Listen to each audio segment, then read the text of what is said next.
नमस्कार दोस्तों, study with नवीन चौधरी के यूट्यूब चैनल पे आप लोगों का स्वागत है।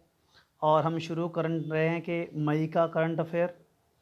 और इससे पहले मेरा आप लोगों के लिए एक मैसेज है कि दोस्तों अपनी ज़िंदगी में एक पौधा ज़रूर लगाएं।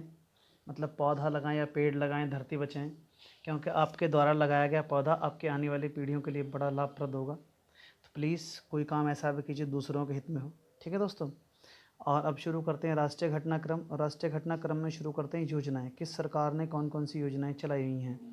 जैसे रीस्टार्ट कार्यक्रम, ये आंध्र प्रदेश सरकार ने चलाया और इसका उद्देश्य है एमएसएमई, मतलब क्षेत्र जितने भी मध्यम वर्ग के क्षेत्र हैं, मिडिल स्टैंडर्ड वाले जो लोग हैं, उन लोगों के लिए रोज़गार प्रदान करना। दरअसल होता ये है कि ये लोग ना कम ब्याज पर ऋण दे रहे हैं ताकि उन्हें कम ब्याज पे पैसा दिया जा सके और वो कोई ना कोई ऐसा कार्य कर सकें जिससे कि उनकी आजीविका चल सके। ठीक है, क्योंकि सबको रोज़गार देना संभव नहीं, इसलिए ऋण दे रहे हैं कि अपना कोई काम, मतलब सब लोग एंटरप्रेन्योर बने, है ना, उसको लेकर के ऐसा है ये। नेक्स्ट जो हमारा पॉइंट है वो है राजीव गांधी। दरअसल ये किसान न्याय योजना है। किसान, ये किसी कारण से गलत मिसप्रिंट है दोस्तों, कुछ चीज़ें मिसप्रिंट हैं, प्लीज़ डोंट माइंड। आगे से सारी चीज़ें मिसप्रिंट नहीं रहेंगी, क्योंकि दरअसल सब कुछ मुझे ही करना होता है यहाँ पे, है ना। मतलब एडिटर भी मैं ही हूँ, लिखता भी मैं ही हूँ, वीडियोज़ भी मैं बनाता हूँ। ठीक है दोस्तों, तो आप लोगों का सहयोग चाहिए बस। तो प्लीज़ जैसा भी कुछ है मैं आपको बताता रहूँगा जहाँ कोई एरर होगी किसी प्रकार की। ठीक है जी। तो फिलहाल है कि राजीव गांधी किसान न्याय योजना है, जो छत्तीसगढ़ सरकार द्वारा शुरू की गई है। और इसका उद्देश्य है कि किसानों को धान की फसल के लिए पहली किस्त के रूप में उन्होंने 1500 रुपये दिए हैं, सभी को 1500 रुपये, ताकि अगर किसी प्रकार की धान में जो कमी आ रही है और इस वक्त जो स्थिति है, सब लोग धान लगा सकें और धान की पैदावार को बढ़ाया जा सके। नेक्स्ट हमारा पॉइंट है ई विद्या कार्यक्रम। और ई विद्या कार्यक्रम जो है भारत सरकार द्वारा चलाया गया है। ये आप सभी लोगों को पता है, क्योंकि आप लोगों के बच्चे छोटे या आपके भाई जो छोटे हैं, तो स्कूलों से ना आजकल व्हाट्सएप पे या वीडियोज़ द्वारा ना पढ़ाया जा रहा है। ये वही स्थिति है। मतलब भारत सरकार कह रही है कि ई विद्या कार्यक्रम भारत सरकार द्वारा चलाया गया है और इसका जो कार्य है वो ये है कि इसके उद्देश्य के तहत कोविड-19 से जो प्रभावित हो रही शिक्षा है उसको बेहतर बनाने के लिए छात्रों को घर पर ही पाठ्यक्रम वीडियो में उपलब्ध कराए जाएं। और ये 12वीं क्लास तक के लिए वैलिड है, 12वीं कक्षा तक इसको पढ़ाया जाएगा। नेक्स्ट जो हमारा पॉइंट है वो होप पोर्टल। मतलब ये एक प्रकार का पोर्टल है जो उत्तराखंड सरकार ने शुरू किया है और इसका उद्देश्य है कि राज्यों एवं राज्यों से बाहर काम कर रहे जो प्रवासी मजदूर हैं उन्हें रोजगार उपलब्ध कराया जा रहा है, उन्हें एक आशा दी जा रही है, इसीलिए इस पोर्टल का नाम होप रखा गया है। ठीक है, ताकि वो स्वरोजगार, कहने का मतलब अपने राज्य में आ करके अपना खुद का रोजगार कर सकें, इस पर पोर्टल पे अपना रजिस्ट्रेशन करा के। सही है। नेक्स्ट पॉइंट है हमारा प्रवासी राहत मित्र ऐप। ये उत्तर प्रदेश सरकार द्वारा शुरू की गई है और इसका उद्देश्य भी यही, जिस तरह से होप पोर्टल है उस तरह से ये भी काम कर रहा है कि प्रवासी श्रमिकों को रोजगार तथा विभिन्न योजनाओं के लाभ दिलाने हेतु इन्हें ये पोर्टल खोला है कि सभी श्रमिक अपना अगर इस पोर्टल पर रजिस्ट्रेशन कराते हैं तो उसके बाद उनकी सरकार हर संभव मदद करेगी जो आवश्यक होगी। सही है जी। नेक्स्ट है हमारा हर्बल रोड्स प्रोजेक्ट। और हर्बल रोड्स प्रोजेक्ट के अंतर्गत ये शुरू है, उत्तर प्रदेश सरकार ने 800 किलोमीटर सड़क में इस प्रोजेक्ट को लागू करने का निर्णय लिया है। और इसके तरह इसका कारण ये है कि जो सड़क है ना उसके दोनों तरफ ना पौधे लगाए जाएंगे, औषधीय पौधे, जो कि फ़ायदेमंद होंगे, औषधि प्राप्त जिनसे की जा सके, इसलिए इसको बोला गया हर्बल रोड प्रोजेक्ट। याद रखिएगा, हर्बल रोड प्रोजेक्ट के अंतर्गत सड़क के दोनों तरफ औषधीय पौधे लगाए जाएंगे। इंपॉर्टेंट सवाल है उत्तर प्रदेश के लिहाज से। नेक्स्ट है हमारा आयुष कवच एप्लीकेशन। तो आयुष कवच एप्लीकेशन कहता है कि ये शुरू किया है उत्तर प्रदेश सरकार ने और इसका उद्देश्य है कि नागरिकों को कुछ अवयवों और औषधीय गुणों के बारे में जानकारी प्रदान करना ताकि उपचार में सहायता मिल सके। किस तरह के उपचार में? जैसे कोविड-19 आजकल चल रहा है ना। इस तरह से आयुष कवच एप्लीकेशन एक शुरू किया है कि अगर आपको किसी प्रकार की छोटी मोटी बीमारियां हैं या किसी प्रकार की बीमारी, आप उसे फर्स्ट एड मतलब प्राथमिक इलाज उसका कर सकें, औषधीय उपचार कर सकें आसपास में कोई जड़ी बूटियाँ ढूंढ करके जिनका आपको नहीं पता है कि आपके पास वो चीज़ें आपके घर में रखी होती है लेकिन हमको पता नहीं होता उनका क्या काम है, उनका क्या प्रभाव है। तो इसीलिए ये आयुष कवच एप्लीकेशन लॉन्च किया ताकि आप अपने अकॉर्डिंग, अगर आपको कोई बीमारी है तो आप उसमें डाल सकें और वो आपको उसका उपचार बता सके, आपका कोई घरेलू उपचार है नुस्खा। ठीक है, और वो औषधीय गुण के इस औषधि का ये कार्य है। सही है दोस्तों। अगला है मिशन मोड। तो मिशन मोड जो है कृषि एवं किसान कल्याण मंत्रालय द्वारा जारी किया गया है और इसका उद्देश्य है जैविक उर्वरकों का अधिकाधिक प्रयोग तथा रासायनिक उर्वरकों का कम से कम इस्तेमाल करने के लिए जागरूकता अभियान चलाया गया है। देखिए दोस्तों, जितने भी रासायनिक उर्वरक हैं वो हमारे लिए बहुत नुकसानदायक हैं, इसलिए कहा गया है कि अधिक से अधिक जैविक उर्वरक इस्तेमाल किए जाएं ताकि ग्रीन खेती, ग्रीन कृषि है ना, हो सके। अगर ग्रीन खेती हो सकेगी तो सभी लोग स्वस्थ रहेंगे और बीमार कम पड़ेंगे, क्योंकि रासायनिक उर्वरक हमारी बॉडी के लिए हार्मफुल होते हैं। नेक्स्ट है हमारा सेफ होम अभियान। सेफ होम अभियान जो शुरू किया है वो फीफा और WHO ने संयुक्त रूप से शुरू किया है और इसका उद्देश्य है कि घरेलू हिंसा की जो शिकार महिलाएं हैं या बच्चे हैं, है ना, उनको बचाने के लिए, उनको समर्थन के लिए शुरू किया है और इस अभियान में यूरोपीय आयोग भी शामिल है। सही दोस्तों, तो इसका मेन उद्देश्य ये है कि जितने लोग या बच्चे घरेलू हिंसा का शिकार होते हैं उन्हें बचाने के समर्थन में उतरा है सेफ होम अभियान, जो कि फीफा यानी कि जो फुटबॉल की एक फेडरेशन है और WHO यानी वर्ल्ड हेल्थ ऑर्गेनाइजेशन है, इन दोनों ने मिलकर इसे शुरू किया है।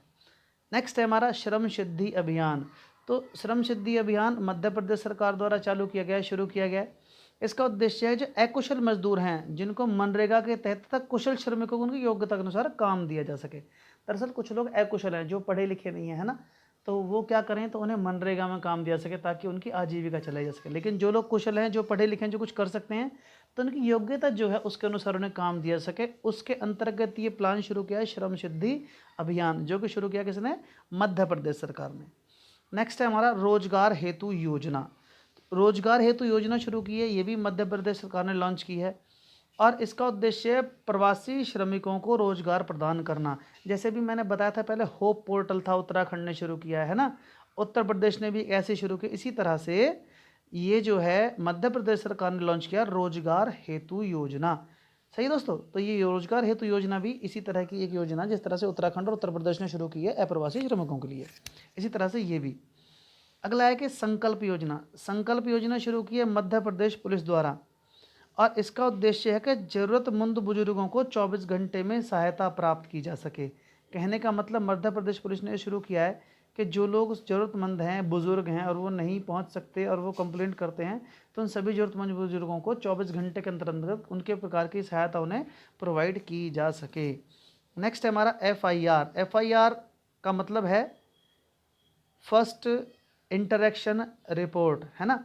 ये शुरू किया है मध्य प्रदेश सरकार द्वारा लॉन्च किया गया है और मध्य प्रदेश सरकार के लॉन्चिंग का उद्देश्य ये है कि इसके तहत ग्रामीण एवं शहरी क्षेत्र के लोगों में जो शिकायत दर्ज करने के लिए पुलिस स्टेशन जाना पड़ता था ना, अब वो नहीं जाना पड़ेगा। उसके लिए क्या करेंगे ना, हेड कांस्टेबल और कांस्टेबल तैनात किए जाएंगे जगह जगह पे और आप अपनी शिकायत वहाँ कर सकेंगे। सही दोस्तों, तो फर्स्ट इंटरेक्शन रिपोर्ट यानी FIR में ऐसा ही होगा। नेक्स्ट एक योजना शुरू की है सुरक्षित दादा दादी और नाना नानी अभियान, जो कि नीति आयोग ने शुरू किया, सेंट्रल गवर्नमेंट का है और इसका उद्देश्य है कि कोविड-19 के दौरान जो वरिष्ठ नागरिकों के स्वास्थ्य पर विशेष ध्यान दिया जाए ताकि वो लोग बीमार ना पड़ सके, उन्हें बचाया जा सके। क्योंकि कोविड-19 जो है वो हमारा 60 साल से ऊपर के बुजुर्गों के लिए सबसे अधिक हार्मफुल है, सबसे अधिक खतरनाक है। अगर वो लोग इस वायरस से इन्फेक्टेड हो जाते हैं तो उन्हें बचाना थोड़ा कठिन हो जाता है। इस कारण से केंद्र सरकार ने ये ध्यान में रखते हुए बुजुर्ग लोगों के ये योजना शुरू की है, जिसे बोला गया सुरक्षित दादा दादी और नाना नानी, और इसे नीति आयोग ने शुरू किया है। सही है। नेक्स्ट है हमारा निगाह योजना। निगाह योजना शुरू किया है हिमाचल प्रदेश सरकार ने और इसके तहत स्वास्थ्यकर्मी, आंगनबाड़ी आदि उस परिवार के सदस्यों को जागरूक करेंगे जो दूसरे राज्यों से आ रहे हैं। कहने का मतलब ये, आजकल जो है कोविड-19 चल रहा है, कोविड-19 चल रहा है तो लोगों ने पलायन शुरू कर दिया है, दूसरे राज्यों में रह रहे थे और वापस लौट रहे थे अपने राज्यों में। तो ये निगाह योजना उसी के तहत है कि लोगों पर ध्यान रखा जा रहा है कि कौन कौन लोग आ रहे हैं बाहर से और उन्हें स्वास्थ्य कर्मी उस क्षेत्र के और जो आंगनबाड़ी सदस्य हैं वो उन्हें जागरूक कर रहे हैं। कोविड-19 से अगर आप इन्फेक्टेड हैं तो बता दीजिए ताकि इस इन्फेक्शन को रोका जा सके और अधिक ना बढ़े। अगला है मुख्यमंत्री शहरी रोजगार गारंटी कार्यक्रम। ये शुरू किया है हिमाचल प्रदेश ने और इसके तहत शहरी निवासियों को 120 दिन का रोजगार प्रदान किया जाएगा। देखिए, ये पहली योजना है जो शहरी लोगों के लिए शुरू की गई है। क्या इसके तहत शहरी निवासियों को 120 दिन का रोजगार प्रदान किया जाएगा? सही है, ये याद रखिएगा। किसने शुरू किया है? योजना है मुख्यमंत्री शहरी रोजगार गारंटी कार्यक्रम, हिमाचल प्रदेश सरकार द्वारा इस्तेमाल शुरू किया गया, सॉरी सही है। अगला है पहल परियोजना। पहल परियोजना किसने शुरू की? तो अमेरिकी कंपनी है USAID और एक नई दिल्ली स्थित कंपनी है JPE, इन दोनों का संयुक्त परियोजना है, ये जॉइंट वेंचर है। और इसका उद्देश्य है शहरी गरीबों को स्वास्थ्य की सुविधा प्रदान करना। और हाल ही में USAID कंपनी ने भारत को कोविड-19 से निपटने के लिए इस योजना हेतु $3 मिलियन की अतिरिक्त राशि प्रदान की है, ताकि भारत देश में कोविड-19 की स्थिति से बचा जा सके, निपटा जा सके और आवश्यक दवाइयाँ, आवश्यक फर्स्ट एड जो भी हमें चाहिए वो उससे ले सकें। तो इसलिए सवाल आ सकता है कि किस कंपनी ने $3 मिलियन दिए हैं? तो USAID कंपनी है जो कि अमेरिका की है और ये पहल परियोजना के अंतर्गत इसने पैसा दिया है। और JPE कंपनी है नई दिल्ली की, इन दोनों का संयुक्त वेंचर है। नेक्स्ट जो हमारा कार्यक्रम है वो है प्राणवायु कार्यक्रम। तो दोस्तों बहुत सारी जगह पे ना करेक्शंस हैं, जैसे कार्यक्रम के ऊपर रह नहीं लगा हुआ है, तो प्लीज़ इसे थोड़ा सा एडजस्ट कर लीजिएगा। आगे से नेक्स्ट वीडियोज़ में ऐसा नहीं आएगा, क्योंकि टाइपिंग में कहीं इशू रहा है जिस कारण से ऐसा गड़बड़ हो गई है, तो प्लीज़ एडजस्ट कर लीजिए। नेक्स्ट आगे से ऐसा नहीं होगा कि इसमें इस तरह की त्रुटियाँ नहीं मिलेंगी आप लोगों को। अब शुरू करते हैं कि अगला है कि प्राणवायु कार्यक्रम कर्नाटक सरकार द्वारा लॉन्च किया गया है और इसका उद्देश्य है कि लोगों के ऑक्सीजन स्तर को बढ़ाने में मदद करना और श्वसन स्वास्थ्य के बारे में जागरूकता देना कि अगर हम कोई पेड़ लगाएंगे तो उससे कौन सी गैस निकलती है, और अगर हम अधिक AC नहीं चलाएंगे तो हमें फ़ायदा रहेगा ऑक्सीजन का, मतलब उससे निकलने वाली गैस जो ओजोन को नष्ट करती है, ऑक्सीजन को नुकसान करती है, बहुत सारी चीज़ें हैं। मतलब ऐसी सारी चीज़ों को मतलब इससे जागरूक किया जाएगा स्वास्थ्य के बारे में और लोगों को ऑक्सीजन के स्तर को बढ़ाने में मदद की जाएगी, पौधे लगाकर भी और तरह से। तो इसलिए प्राणवायु कार्यक्रम शुरू किया कर्नाटक सरकार ने। नेक्स्ट है राज्य स्वास्थ्य रजिस्टर परियोजना। राज्य स्वास्थ्य रजिस्टर परियोजना कर्नाटक सरकार द्वारा शुरू की गई है और इसका उद्देश्य है कि राज्य के सभी नागरिकों के स्वास्थ्य डेटाबेस को रजिस्टर में जारी करना। मतलब ये है कि उस राज्य में जितने भी लोग स्वस्थ हैं उनका एक रजिस्टर बनाया जाएगा, उनका एक डेटाबेस बनाया जाएगा और उसके तहत पूरे राज्य की निगरानी रखी जाएगी, कितने लोग स्वस्थ हैं, कितने अस्वस्थ हैं। अस्वस्थ हैं तो किस प्रकार की बीमारी से हैं, या जैसे कि आजकल कोरोना चल रहा था, इस प्रकार की बीमारी से अस्वस्थ तो नहीं है, ताकि अपने राज्य की जो जनसंख्या है उसे स्वस्थ रखा जा सके और अधिक से अधिक लोगों को बचाया जा सके किसी भी अनहोनी बीमारी से। नेक्स्ट पॉइंट हमारा वंदे भारत मिशन। वंदे भारत मिशन भारत सरकार कोविड-19 से निपटने के लिए मिशन लॉन्च किया गया। वेरी वेरी इंपॉर्टेंट क्वेश्चन है, आने वाले दिल्ली पुलिस के एग्जाम्स में सवाल पूछा जा सकता है, याद रखिएगा इसे। वंदे भारत मिशन कोविड-19 से निपटने के लिए मिशन लॉन्च किया गया है और इसका जो उद्देश्य है वो मालदीव, मेडागास्कर, सेल्स और कोमोरोस को आवश्यक खाद्य सामग्री तथा आयुर्वेद दवाओं की आपूर्ति करना है। केंद्र सरकार का है और वंदे भारत मिशन कोविड-19 से निपटने के लिए है। दूसरा, दूसरे जो देश हैं उन लोगों को इन्होंने मदद की है इसके तहत, तो इम्पॉर्टेंट है, याद रखिएगा। क्योंकि वंदे भारत हम भारत से ना जोड़ दें, ये भारत ने शुरू जरूर किया है लेकिन दिया है किन्हीं और देशों को कि आप खाद्य सामग्री जो आपको कम पड़ रही वो हम देंगे और आयुर्वेदिक आवश्यक चिकित्सा वाली दवाइयाँ जो आपको चाहिए वो भी हम प्रोवाइड कराएंगे। ये इस वंदे भारत मिशन का उद्देश्य है। नेक्स्ट पॉइंट हमारा champion portal. Champion portal MSME सूक्ष्म मध्यम लघु उद्योग मंत्रालय, समझिए दोस्तों। तो उसके अंतर्गत ये लॉन्च किया गया है। इसका उद्देश्य है उत्पादन क्षमता में वृद्धि करना और राष्ट्रीय शक्ति को बढ़ावा देना। नेक्स्ट हमारा गरुड़ पोर्टल। गरुड़ पोर्टल ये नागरिक उड्डयन मंत्रालय द्वारा लॉन्च किया गया है और government authority of relief using drones portal इसे कहा गया है। इसलिए इसकी स्पेलिंग जो गरुड़, G से गवर्नमेंट, ए से अथॉरिटी, GAR से रिलीफ, यू से यूजिंग और D से ड्रोन्स, तो इसलिए इसे गरुड़ कहा गया है। इसकी शॉर्ट फॉर्म थी गरुड़, इसकी फुल फॉर्म है government authorisation for relief using drones portal. Okay, तो उद्देश्य इसका ये है कि ड्रोन के माध्यम से सार्वजनिक स्थानों पर कीटाणुनाशन का आप छिड़काव कर सकें, स्प्रे कर सकें। ठीक है दोस्तों। अगला है नीलांबर पीतांबर जल समृद्धि योजना। ये शुरू की है झारखंड सरकार ने और इसका उद्देश्य भूमिगत जल स्तर को बढ़ावा देना ताकि अधिक से अधिक जल का प्रयोग मानव कल्याण के लिए हो सके और जल का दुरुपयोग ना हो सके, जल दूषित ना हो सके। उसके अंतर्गत इस परियोजना को प्रयोग में इस परियोजना को लागू किया गया है। नेक्स्ट है हमारा यश। यश की फुल फॉर्म है year of awareness on science and health कार्यक्रम, इसलिए इसे यश बोला गया है। और यश का जो है विज्ञान एवं प्रौद्योगिकी विकास द्वारा लॉन्च किया गया है, विभाग द्वारा। उसका उद्देश्य है कोविड-19 से सुरक्षा हेतु सार्वजनिक जागरूकता को बढ़ावा देना। दरअसल दोस्तों थोड़ा सा ध्यान रखिएगा कि मैक्सिमम जो योजना है वो कोविड-19 से संबंधित ज़्यादा हैं। बस कुछ चीज़ों में ऐसा है भारत देश के लिए लागू की, कुछ चीज़ों में राज्यों के लिए लागू की, कुछ चीज़ों में जो है बाहर के देशों में लागू की गई हैं। इन तीनों डिफरेंस को समझ के आप सारी योजनाएं या पढ़िएगा, क्योंकि दिल्ली पुलिस का एग्ज़ाम आ चुका है और 27 नवंबर को उसका टेस्ट होना है। तो आप लोगों से गुजारिश है कि ध्यान से पढ़ें, क्योंकि करंट अफेयर्स के कम से कम 40 क्वेश्चन आते हैं, है ना। नियर अबाउट अगर आप पिछला पेपर देखें तो near about 40 question current affair से ही रखे हैं उन्होंने, वो किसी भी प्रकार का हो पर है वो करंट का ही मतलब। तो दोस्तों थोड़ा सा करंट अफेयर पर ध्यान दीजिए अगर आपको दिल्ली पुलिस क्रैक करना है तो, क्योंकि मुझे लगता है कि मैक्सिमम लोग दिल्ली पुलिस का मैथ्स रीजनिंग तो कर ही लेते हैं, उसके बाद 10 क्वेश्चन कंप्यूटर्स के आते हैं और बाकी आता है जीएस 50 सवाल। तो 50 सवाल में 40 सवाल उसके जनरल स्टडीज़ के होते हैं, जनरल स्टडीज़ में 50 सवाल जनरल स्टडीज़ के होते हैं, उसमें 40 सवाल करंट के नियर अबाउट होते हैं।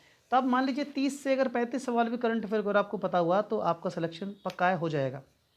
सही दोस्तों। तो आगे चलते हैं, अगला है आयु रक्षा कार्यक्रम। आयु रक्षा कार्यक्रम शुरू किया अखिल भारतीय आयुर्वेद संस्थान द्वारा दिल्ली पुलिस के सहयोग से नई दिल्ली में। दरअसल आप इस ये जो पॉइंट है ना आयु रक्षा कार्यक्रम, इसे वेरी वेरी वेरी इंपॉर्टेंट लगा लीजिए। दिल्ली पुलिस में आने वाला ये सवाल 100% आप लिख लीजिए, मैं बोलता हूँ ये सवाल जरूर आएगा, इसे जरूर याद रखिएगा। आयु रक्षा कार्यक्रम किसके द्वारा शुरू किया गया है? तो अखिल भारतीय आयुर्वेद संस्थान द्वारा दिल्ली पुलिस के सहयोग से नई दिल्ली में शुरू किया गया है।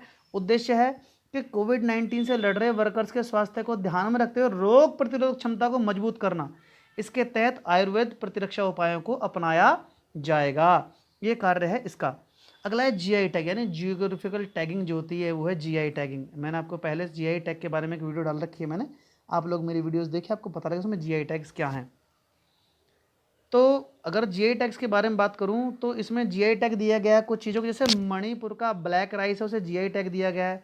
गोरखपुर में टेराकोटा, टेराकोटा एक प्रकार का सीमेंट होता है, मतलब इसको पीस के, और ये पत्थर को पीस के लाल कलर का होता है टेराकोटा, इसलिए इससे ना मूर्तियाँ बनाई जाती हैं, आप इससे घरों की रेनोवेशन भी करते हैं, आपकी भाषा में कर दो पुताई, है ना। तो हम इसका कलर की तरह भी प्रयोग करते हैं, मतलब बहुत सारी जगह, है ना। बाकी ये गोरखपुर में होता है अधिक, और गोरखपुर के टेराकोटा को जीआई टैग दिया गया है। और यूपी की मूर्ति कला, इसके अंतर्गत टेराकोटा की मूर्तियाँ बनाई जाती हैं दरअसल। अगला है तमिलनाडु के केवलीपट्टी कदलई मितई। दरअसल ये एक जगह है तमिलनाडु में, यहाँ की एक तमिलनाडु की जगह है केवलीपट्टी कदली मितई, और मूंगफली की कैंडी है वहाँ पे, उसको जीआई टैग दिया गया है। जो केवलीपट्टी कदली मितई ने, ये इसको मूंगफली की कैंडी बोलते हैं, ठीक है। केवलीपट्टी कदलई मितई कहा गया है मूंगफली की कैंडी को, इसी को जीआई टैग दिया गया क्योंकि केवल एक तमिलनाडु में बनती है, और इसका फ़ायदा ये होता है कि केवल तमिलनाडु ही से बना सकेगा, इसे अधिकार मिल जाएगा, कोई और राज्य इसे नहीं, मतलब रजिस्टर्ड हो गई है एक प्रकार से, इन्हें इसका अधिकार मिल गया है कि अब यही बनाएंगे और कोई नहीं बनाएगा। अगला है कश्मीर के केसर को जीआई टैग दिया गया है। झारखंड की सोराई खोवर पेंटिंग है एक, उसे दिया गया है। नेक्स्ट है तेलंगाना के तौलियों और रुमाल्स को जीआई टैगिंग दी गई है, क्योंकि ऐसे तौलिए और रुमाल और कहीं नहीं बनते हैं, इसलिए इन्हें जीआई टैगिंग दी है। जीआई टैगिंग के लिए इन्होंने इसे रजिस्टर किया होगा मंत्रालय में, और मंत्रालय ने जीआई टैगिंग दे दिया। नेक्स्ट पॉइंट हमारा, हाल ही में छत्तीसगढ़ सरकार द्वारा लाख की खेती को कृषि का दर्जा प्रदान करने के लिए को वन विभाग ने मंजूरी दी। दरअसल लाख क्या होता है? लाख एक प्रकार का कीड़ा होता है, एक कीड़े से लाख उत्पन्न होता है, उसकी त्वचा से एक प्रकार का स्राव बहता रहता है और उससे बनाया जाता है लाख, ठीक है। अब उस लाख को अभी तक कृषि का दर्जा नहीं मिला था, लेकिन लोग लाख की खेती करते थे, लाख पैदा करते थे, तो उस लाख को कृषि का दर्जा दे दिया गया है, और ये छत्तीसगढ़ सरकार ने दिया है, छत्तीसगढ़ सरकार के वन विभाग ने। छत्तीसगढ़ में लाख की खेती की अपार संभावनाएं हैं, इसलिए दूसरा इसके साथ ही लाख उत्पादन से जुड़े किसानों को भी लाभ मिलेगा, क्योंकि लाख बहुत अधिक मात्रा में उत्पादन किया जाता है हमारे भारत देश में। नेक्स्ट हमारा पॉइंट है कि बंगाल की खाड़ी में एक तूफान है जिसका नाम था अम्फान, और अम्फान तूफान आने के कारण हुआ ये कि पश्चिम बंगाल और उड़ीसा में बहुत अधिक तबाही हुई, और इस तूफान ने मतलब बहुत सारी चीज़ें बदली है, वहाँ की अर्थव्यवस्था बदल दी। अब बात करें इसके बारे में, तो थाईलैंड द्वारा चक्रवात को अम्फान नाम दिया। सवाल आता है अम्फान किस देश ने नाम दिया है, तो थाईलैंड ने इसे अम्फान नाम दिया, याद रखिएगा। केंद्र सरकार ने पश्चिम बंगाल के लिए 1000 करोड़ तथा उड़ीसा के लिए 500 करोड़ का राहत कोष गठित किया है। जो लोग अम्फान चक्रवात से पीड़ित हैं उन लोगों को यह व्यवस्था दी जाए, उन लोगों को पैसा दिया जाए ताकि वो लोग इससे निपट सकें या इसके बाद की परिस्थितियों से अपना जीवन यापन वापस सुचारू रूप से चला सकें। नेक्स्ट है, केंद्रीय स्वास्थ्य मंत्री डॉक्टर हर्षवर्धन को विश्व स्वास्थ्य संगठन ने कोरोना के खिलाफ लड़ाई में महत्वपूर्ण भूमिका निभाने के कारण अपने अगले कार्यकारी बोर्ड के अध्यक्ष के रूप में चुना है। किसने? विश्व स्वास्थ्य संगठन यानी WHO ने हमारे जो एक मंत्री हैं जिनका नाम है हर्षवर्धन, ये स्वास्थ्य मंत्री हैं हमारे भारत देश के। ये भी जरूरी सवाल आ सकता है भारत के स्वास्थ्य मंत्री कौन हैं, तो डॉक्टर हर्षवर्धन हमारे भारत के स्वास्थ्य मंत्री हैं।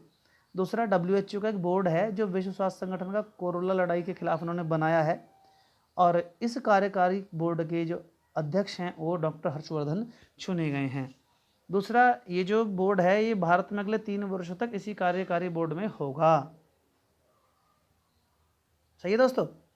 नेक्स्ट है हमारा, तेलंगाना देश का पहला राज्य बना है जो अपनी पायलट परियोजनाओं के हिस्से के रूप में किसानों को फसलों की खेती करने का दिशा निर्देश देगा।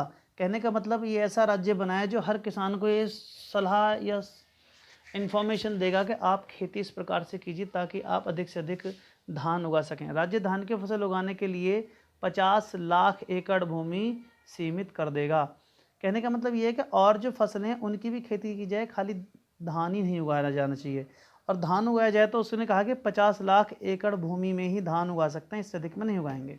दोबारा बताता हूँ कि तेलंगाना देश का पहला राज्य बन गया जो अपनी पायलट परियोजनाओं के एक हिस्से के रूप में किसानों को फसलों की खेती करने का दिशा निर्देश देगा। अगर तेलंगाना अधिक से अधिक धान उगाता है तो वह अब केवल 50 लाख एकड़ भूमि पर ही धान उगा सकेगा, बाकी भूमि पर और प्रकार की कृषि भी करनी होगी ताकि तेलंगाना राज्य की जनसंख्या या तेलंगाना राज्य को अधिक से अधिक लाभ हो सके और प्रकार की कृषि भी की जा सके।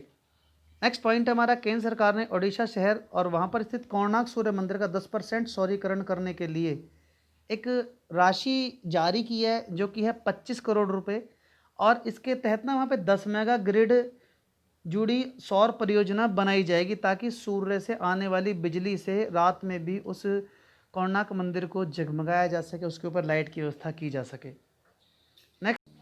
नेक्स्ट हमारा पॉइंट है वो है सुकून कोविड-19। दरअसल सुकून कोविड-19 एक कार्यक्रम है जो कि जम्मू कश्मीर के लोगों के लिए शुरू किया गया है, और ये शुरू किया है दूरदर्शन ने।